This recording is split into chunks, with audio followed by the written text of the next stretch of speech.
한국 드라마 하나가 한 사람의 운명을 완전히 바꿔놓았습니다. 두바이 재벌가의 딸이었던 그녀는 우연히 본 한국 드라마를 계기로 한국에 왔다가 평범한 한국 남자와 사랑에 빠지게 되는데요. 200억 펜트하우스에서 살던 그녀가 김치찌개를 끓이며 행복해하는 이유는 무엇일까요? 본격적인 이야기를 시작하기 앞서 1초만 구독과 좋아요 눌러주세요. 영상 제작에 큰 힘이 됩니다. 저는 두바이에서 가장 큰 건설 회사를 운영하는 아버지의 외동딸 라일라 알사이드입니다. 부르즈 칼리파가 한눈에 내려다 보이는 200억짜리 펜트하우스에서 매일 아침을 맞이했죠. 하인이 30명이나 되었고 지하 주차장엔 제가 한 번도 운전해 본 적 없는 슈퍼카 10대가 줄지어 있었습니다. 아버지는 항상 제가 우리 가문의 보석이며 내게 부족한 건 없을 거라고 말씀하셨어요. 실제로도 그랬죠. 옥스포드에서 경영학을 공부했고 5개 국어를 완벽하게 구사할 수 있었습니다. 파티에 가면 모든 시선이 제게 쏠렸고 사람들은 저를 완벽한 상속녀라고 불렀죠. 하지만 전 매일 밤 천장을 올려다보며 눈물을 삼켰습니다. 화려한 샹들리에 불빛이 제 얼굴을 비출 때마다 전 제 자신이 그저 아름답게 전시된 인형 같다는 생각이 들었어요. 아버지가 짜놓은 일정표대로 움직이고 정해진 사람들만 만나고 이미 결정된 미래를 향해 걸어가는 삶. 전 그저 아름다운 새 장 속 황금새였습니다. 25살 생일날 아버지는 저에게 다이아몬드 목걸이를 선물하셨어요. 그리고 조만간 좋은 집안의 청년을 소개시켜 주겠다고 하셨죠. 순간 숨이 막혔습니다. 제 인생의 가장 중요한 선택조차 제 것이 아니었으니까요. 그날 밤 저는 우연히 호텔 직원이 보던 한국 드라마를 얼핏 보게 되었습니다. 별에서 온 그대라는 제목이었죠. 화면 속 서울의 반짝이는 야경, 소박한 치킨집에서 웃고 떠드는 사람들, 그리고 무엇보다 서로를 진심으로 아끼는 연인들의 모습이 제 시선을 사로잡았어요. 그게 시작이었습니다. 저는 몰래 한국 드라마를 찾아보기 시작했고 점점 한국이라는 나라에 빠져들었어요. 특히 놀라웠던 건 한국 사람들의 정서였습니다. 그들은 가진 것이 많지 않아도 서로 위하고 아끼며 살았어요. 소박한 밥상 앞에서 나누는 따뜻한 대화, 힘들 때 서로를 안아주는 모습, 그리고 자신의 꿈을 위해 치열하게 노력하는 청춘들. 어느새 제 방 한쪽엔 비밀 공간이 생겼습니다. 옷장 깊숙한 곳에 한글 교재를 숨겨뒀고 이어폰을 끼고 BTS의 노래를 들었죠. 혼자 한글을 익히며 한국어로 일기를 쓰기 시작했습니다. 그건 제가 처음으로 스스로 선택한 일이었어요. 가장 좋아하는 드라마 대사를 한글로 적어보며 발음을 연습했고 한국 요리 프로그램을 보며 김치찌개가 어떤 음식인지 상상했습니다. 인터넷으로 한국의 역사를 찾아보며 불과 70년 만에 폐허에서 선진국이 된 그 나라의 이야기에 가슴이 뛰었죠. 드라마 속 여자 주인공들은 자신의 사랑을 당당히 선택했고 자기 일을 자랑스럽게 여겼습니다. 부자든 가난하든 모두가 자신의 삶의 주인이었어요. 저는 그런 삶을 간절히 원했습니다. 하루는 아버지의 서재에서 한국 기업과의 계약서를 발견했습니다. 반도체 관련 대규모 프로젝트였죠. 심장이 쿵쿵 뛰었습니다. 어쩌면 이게 제 기회일지도 모른다는 생각이 들었어요. 그날 밤, 전 처음으로 아버지께 부탁을 드렸습니다. 한국과의 비즈니스를 배우고 싶다고, 제가 회사에 도움이 되고 싶다고요. 물론 제가 한국어를 할 수 있다는 건 비밀로 했죠. 일주일 후 아버지는 뜻밖의 말씀을 하셨습니다. 다음 달 한국 출장에 저를 데려가시겠다고요. 책상 위엔 제가 몰래 공부하던 한글 교재가 놓여 있었죠. 순간 심장이 쿵 내려앉았지만 아버지의 표정은 의외로 부드러웠습니다. 아버지는 제가 1년 전부터 한국어를 공부하고 있었다는 걸 알고 계셨다고 하더군요. 그리고 오히려 그런 열정이 대견하다고 이번 한국 출장에 통역사로 데려가겠다고 말씀하셨습니다. 물론 겉으로는 그저 견학 차원이라고 하셨지만요. 인천공항으로 향하는 비행기 안에서 전 긴장감에 손이 떨렸습니다. 아버지는 1등석에서 서류를 검토하고 계셨고 저는 창밖으로 펼쳐진 구름을 보며 심호흡을 했죠. 두바이를 떠난 지 6시간, 이제 곧 제가 그토록 꿈꿔온 한국 땅을 밟게 될 거예요. 비행기가 인천공항에 착륙했을 때 전 가슴이 터질 것 같았습니다. 공항에 들어서자마자 보이는 한글 간판들, 곳곳에서 들려오는 한국어 소리. 드라마에서만 보던 세계가 실제 한다는 게 믿기지 않았어요. 입국 수속을 마치고 나오자 정장 차림의 젊은 남자가 우리를 기다리고 있었습니다. 첫인상부터 강렬했죠. 깔끔하게 빗어넘긴 머리, 안경 너머로 보이는 날카로운 눈빛, 하지만 입가엔 부드러운 미소가 있었어요. 그가 정중하게 인사하며 자신을 김민준이라고 소개했습니다. 순간 전 깜짝 놀랐어요. 민준이라니. 제가 그토록 좋아하던 드라마 별에서 온 그대의 남자 주인공 이름과 똑같았거든요. 설마 이것도 운명일까요? 그가 카이스트 출신의 IT 전문가이자 이번 프로젝트를 위해 특별히 섭외된 아랍어 통역사라고 자기소개를 이어갔습니다. 아버지가 제게 눈짓하시며 저도 통역을 담당할 거라고 소개하셨어요. 순간 민준 씨의 눈이 동그래졌습니다. 아마 두바이 재벌가의 딸이 통역을 한다는 게 의아했겠죠. 전 최대한 담담하게 한국어로 인사했습니다. 그러자 그가 진심으로 놀라며 제 한국어 실력을 칭찬했어요. 발음이 완벽하다면서 얼마나 공부했냐고 물었죠. 아버지 앞이라 자세히 대답할 순 없었지만 그 짧은 대화만으로도 전 이상한 감정을 느꼈습니다. 실제 민준이라는 이름을 가진 한국 남자를 만나다니 마치 드라마가 현실이 된 것 같았어요. 호텔로 가는 차 안에서 민준 씨는 서울의 이곳저곳을 설명해 주었습니다. 한강, 남산타워, 광화문. 제가 화면으로만 보던 장소들이 하나씩 눈앞에 나타났죠.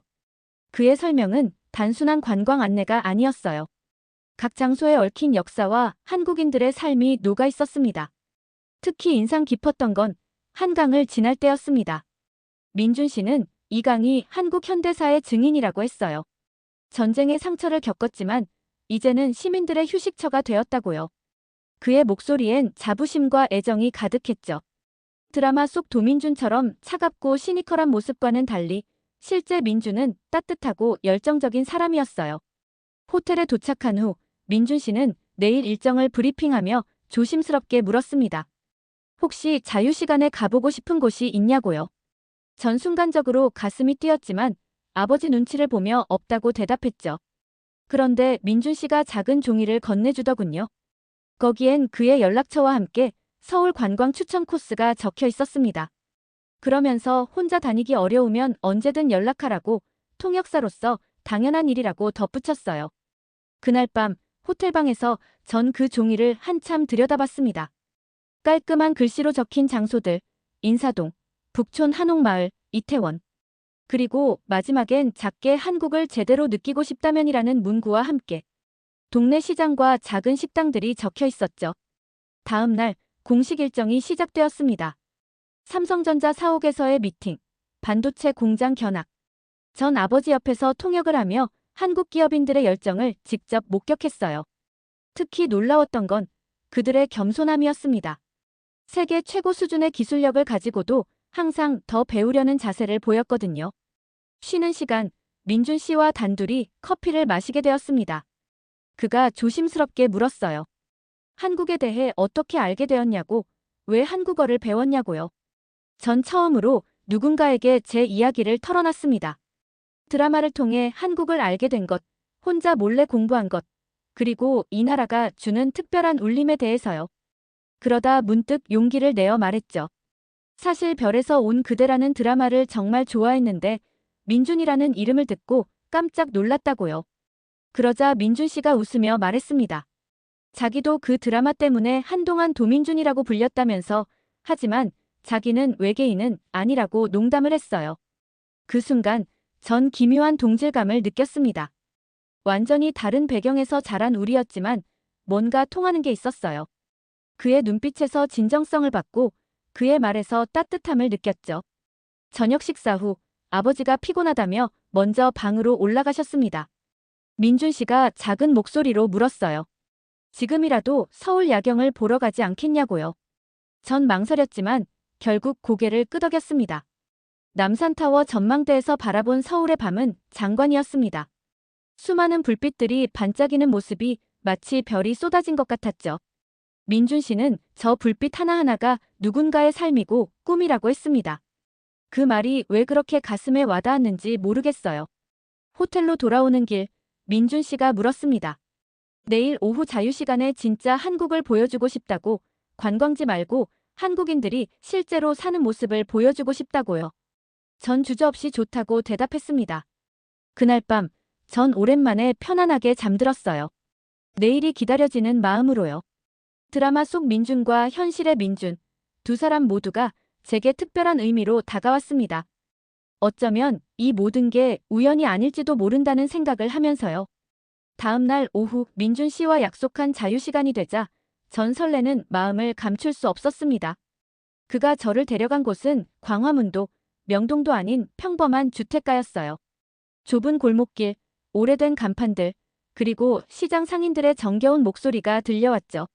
전통시장에서 그는 호떡 하나를 사서 제게 건넸습니다. 뜨거운 호떡을 호호 불며 먹는 법을 가르쳐 주더군요. 달콤한 꿀이 입안에서 터지는 순간 전 두바이의 어떤 고급 디저트보다 맛있다고 생각했습니다. 시장 아주머니들은 외국인인 절 보고도 스스럼 없이 말을 걸었어요. 어디서 왔냐고, 한국말 잘한다고, 예쁘다고요. 민준 씨는 그런 모습이 한국의 정이라고 설명했습니다. 그날 저녁, 우리는 작은 김치찌개 집에 들어갔어요. 민준 씨가 이곳이 자기네 가족이 자주 오는 곳이라며 추천했죠. 뚝배기에서 보글보글 끓는 김치찌개, 갓 지은 흰쌀밥, 그리고 반찬 몇 가지. 소박하지만 왠지 마음이 따뜻해지는 밥상이었습니다. 식사를 하며 민준 씨는 자신의 대학 시절 이야기를 들려줬어요. 원룸에서 자취하며 라면으로 끼니를 때운 날들, 도서관에서 밤새워 공부한 기억들. 그런 평범한 이야기들이 제겐 너무나 특별하게 느껴졌죠. 며칠 후 아버지께 용기를 내어 말씀드렸습니다. 서울대 단기 프로그램에 참가하고 싶다고요. 한국 시장을 더 깊이 이해하려면 이곳 문화를 직접 체험해봐야 한다고 설득했죠. 의외로 아버지는 흔쾌히 허락하셨지만 한 가지 조건을 다셨어요. 호텔이 아닌 일반 학생들처럼 생활해보라고요. 민준 씨가 신촌 근처 작은 원룸을 구해줬습니다. 처음 그 방에 들어섰을 때 전 할 말을 잃었어요. 우리 집 드레스룸보다도 작은 공간.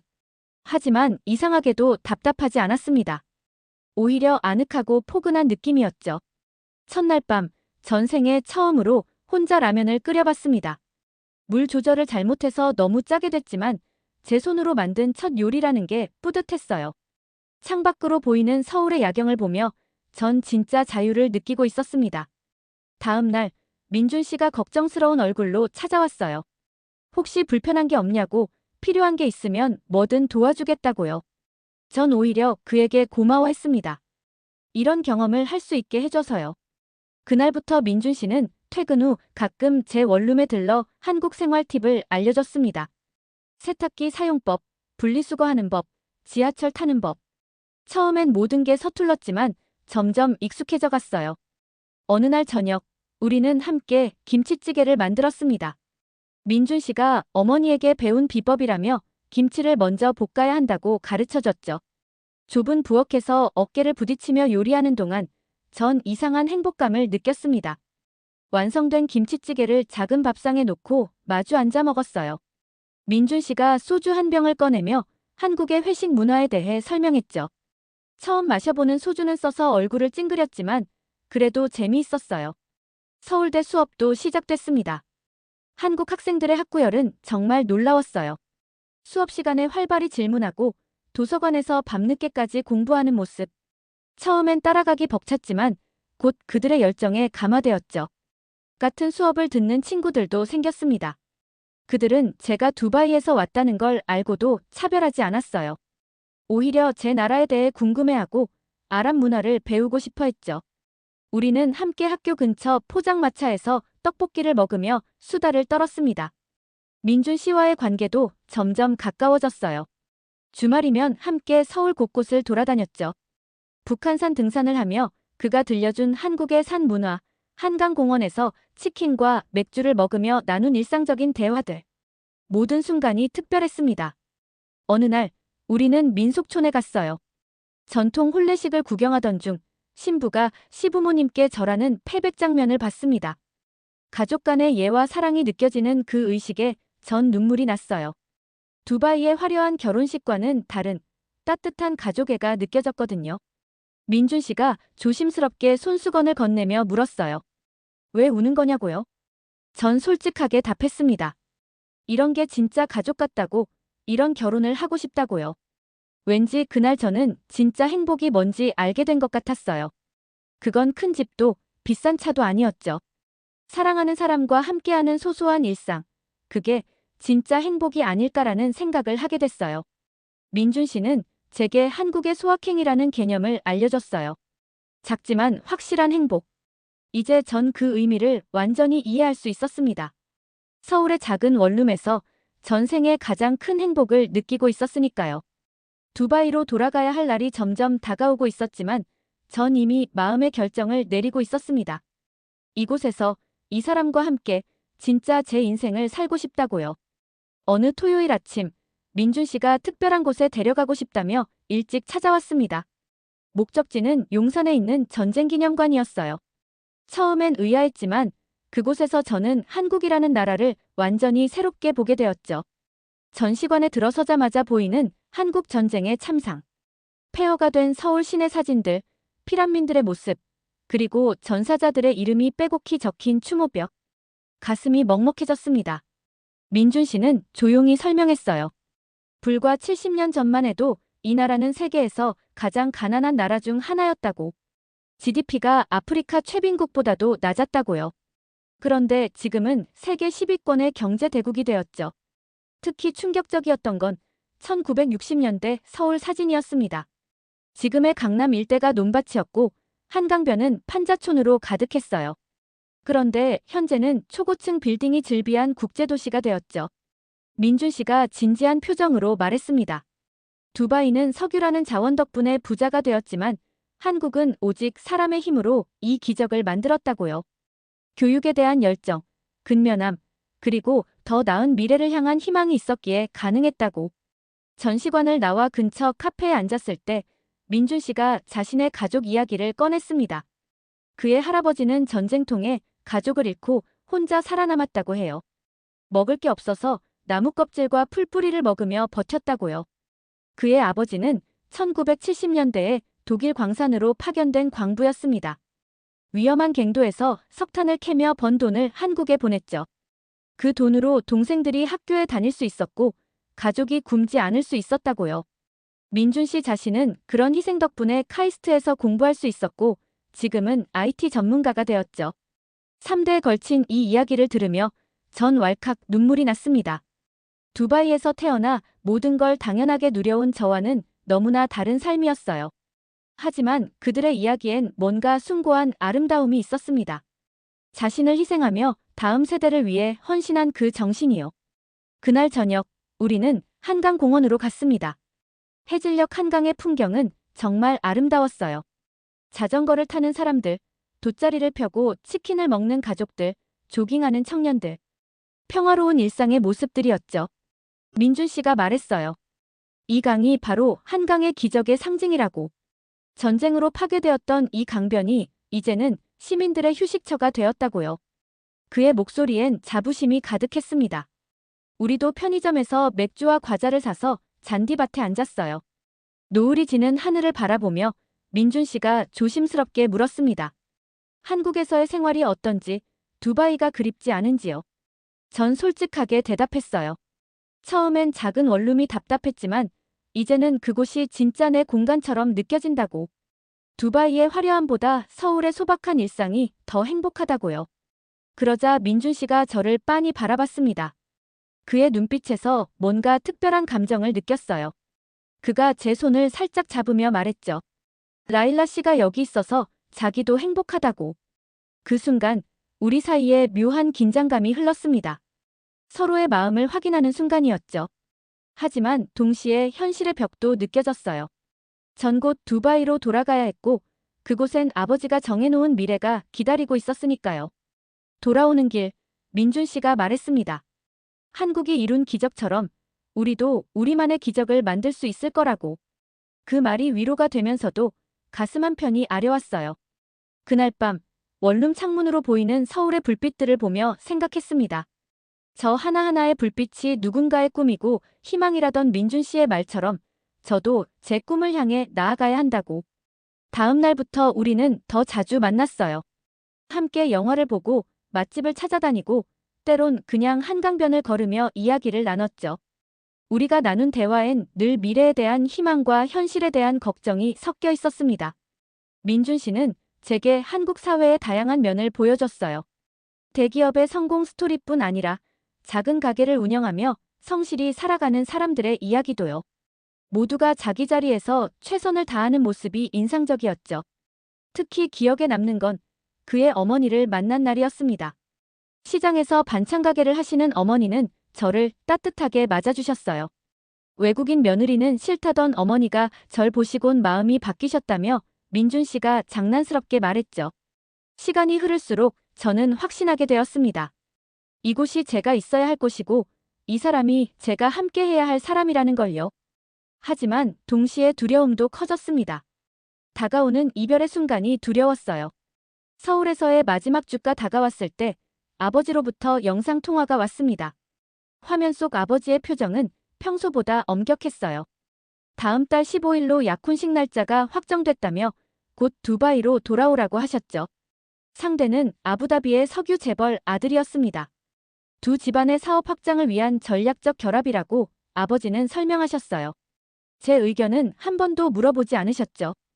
통화를 끝내고 저는 원룸 창가에 멍하니 앉아 있었습니다. 겨우 몇 달 만에 정든 이 작은 공간을 떠나야 한다니. 더 중요한 건 민준 씨와도 이별해야 한다는 거였죠. 그날 밤 민준 씨에게 모든 걸 털어놨습니다. 약혼 소식을 듣자 그의 얼굴이 창백해졌어요. 한참을 말없이 있다가 그가 조용히 물었습니다. 정말 그게 라일라 씨가 원하는 삶이냐고. 전 고개를 저었어요. 하지만 현실적으로 다른 선택지가 있을까요? 가족과 연을 끊고 살 수는 없잖아요. 게다가 저는 아직 두바이 국적이고 아버지 회사에서 일하고 있었죠. 민준 씨가 신중하게 말을 꺼냈습니다.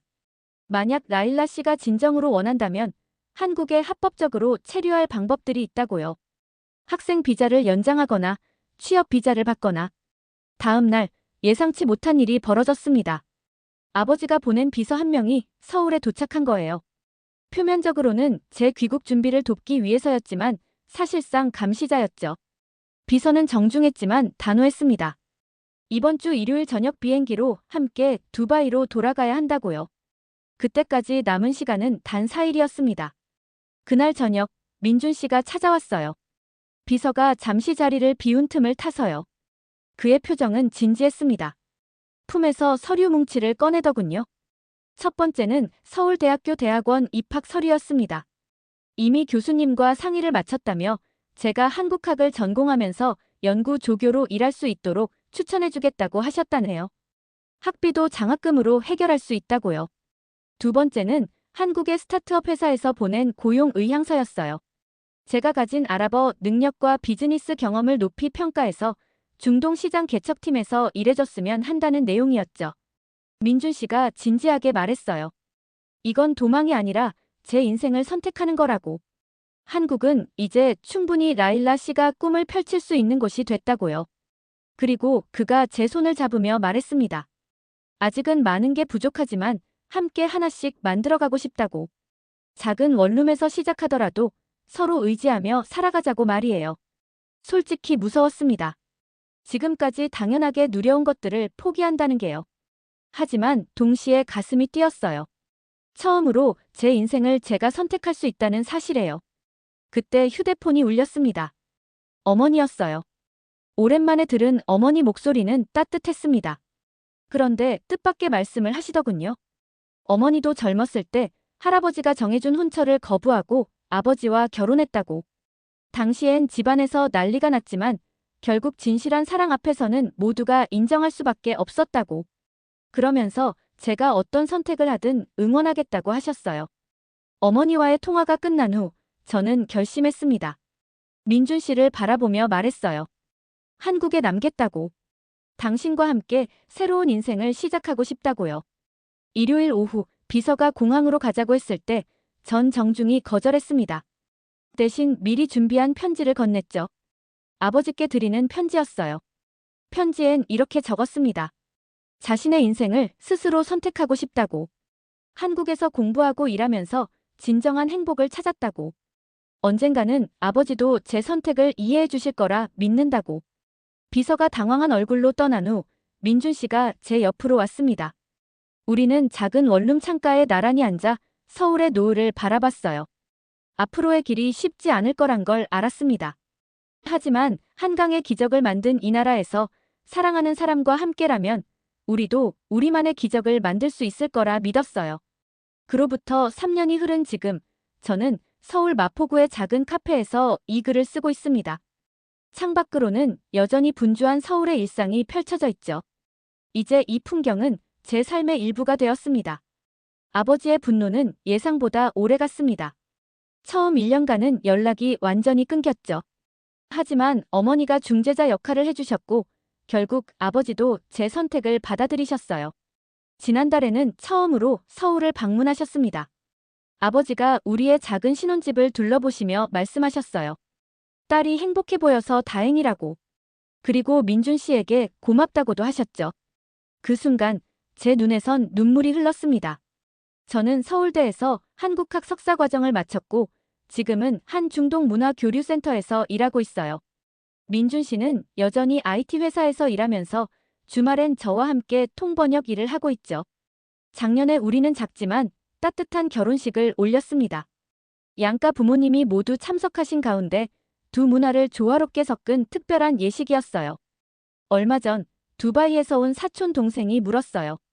화려한 삶을 포기하고 후회하지 않냐고. 전 웃으며 대답했죠. 오히려 진짜 삶을 찾았다고.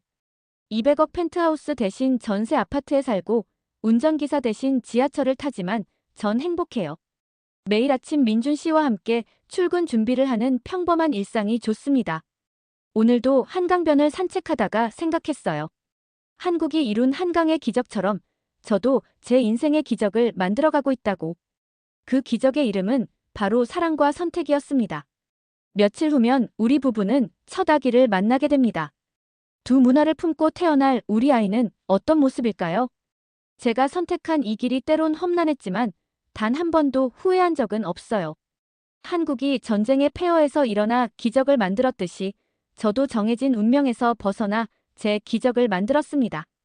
서울에서 사랑하는 사람과 함께 매일매일 작은 기적을 만들어가며 살고 있으니까요.